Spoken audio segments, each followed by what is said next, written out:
Pemirsa, untuk mengetahui tren dan rekomendasi komoditas, kita telah terhubung dengan Chen Guosen, analis global intra berjangka. Pak Chen, selamat sore. Selamat sore. Iya, seperti apa volume transaksi komoditas hingga sore ini, Pak Chen? Oke, selamat sore buat semua para pemirsa Berita Satu. Semoga kita selalu diberikan kesehatan. Oke, volume transaksi per hari ini, komoditas yang paling masih menarik perhatian dan mendominasi hanya dari satu, yaitu emas. Itu aja. Baik, untuk pergerakan emas hingga sore ini seperti apa? Kabarnya menguat ya, untuk sentimennya apa saja, Pak Chen?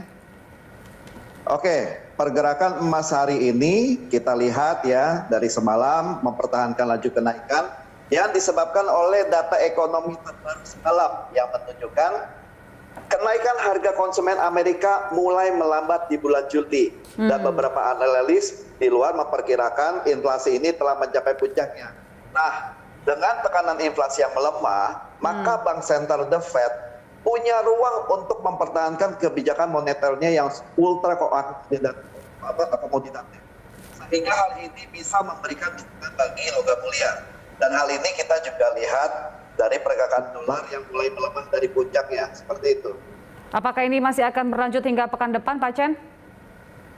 Nah, arah pergerakan emas memang hari ini mengalami kenaikan, tapi saya masih melihat emas ini masih bergerak dalam range yang terbatas untuk kedepannya. Tergantung dari beberapa event yang akan terjadi di bulan Agustus ini, seperti laporan retail sales, pidato ketua Fed Powell, FOMC meeting minutes, dan yang paling penting adalah acara Jackson Hole Symposium yang akan dilaksanakan pada 26 Agustus. Karena kenapa? Karena banyak perkiraan Powell akan mengumumkan fase tapering, seperti itu. Tapi apakah investor sudah bisa akumulasi beli saat ini atau masih tunggu dulu untuk harga yang lebih rendah lagi? Oke, kalau secara pandangan saya tetap melakukan buy on weakness, terutama ketika harga emas itu berada di bawah area 1.700 dan support akan berada di area 1.670. Nah, banyak teman-teman yang bertanya, Pak Chen di atasnya seperti apa? Nah, di atasnya itu area 1836. Masih ke 1836 ya hingga pekan depan, Pak Chen? Ya, itu arah atasnya ya, yang di bawahnya 1670-an. Pergerakan CPO dan Olen seperti apa saat ini, Pak Chen? Nah, kalau saya melihat harga CPO mengalami kenaikan hingga ke level tertinggi kemarin, dan hal ini didukung oleh kenaikan minyak dan pelemahan mata uang ringgit. Ya, yang perlu diwaspadai adalah ada potensi harga CPO dalam waktu dekat akan mengalami penurunan. Kenapa? Salah satu sentimen yang masih membebani harga adalah kondisi pandemi virus corona yang masih kian meningkat, dan ini bisa mengganggu prospek permintaan. Oke, untuk CPO ada potensi turun ya. Untuk kopi dan kakao, ini apakah juga ada pengaruh dari pertambahan kasus COVID-19 dan kemudian cuaca belakangan ini, Pak Chen? Nah, kalau harga kopi, terutama kopi Arabica, ini naik ke level tertinggi 1 minggu. Nah, dalam 1 bulan itu dia itu udah naik 50%. Ini akibat faktor cuaca, ya, sehingga yang bisa menyebabkan pengiriman tuh lebih tinggi biayanya. Nah, untuk harga kakao ini juga masih naik ya, yang disebabkan oleh ada pelemahan terhadap mata uang pound sterling terhadap dolar Amerika. Namun yang harus dipantau tentang kakao adalah harga masih cenderung akan melemah ke depannya. Karena kenapa?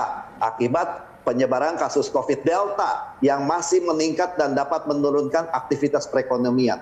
Seperti itu. Oke, yang harus diwaspadai untuk harga kakao ya.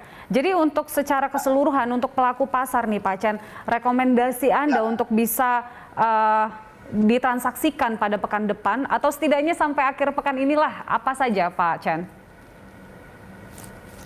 Kalau untuk sektor komoditas sudah pasti emas ya. Tapi yang harus diperhatikan adalah laporan data minggu depan. Kalau minggu ini saya rasa katalisnya masih sedikit sih. Minggu depan udah mulai lumayan banyak. Oke, apa saja itu yang harus diperhatikan oleh para pelaku pasar untuk pekan depan, Pak Chen?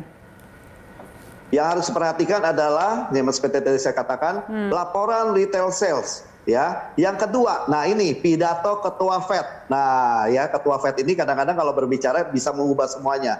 Dan yang ketiga adalah laporan risalah FOMC meeting minutes.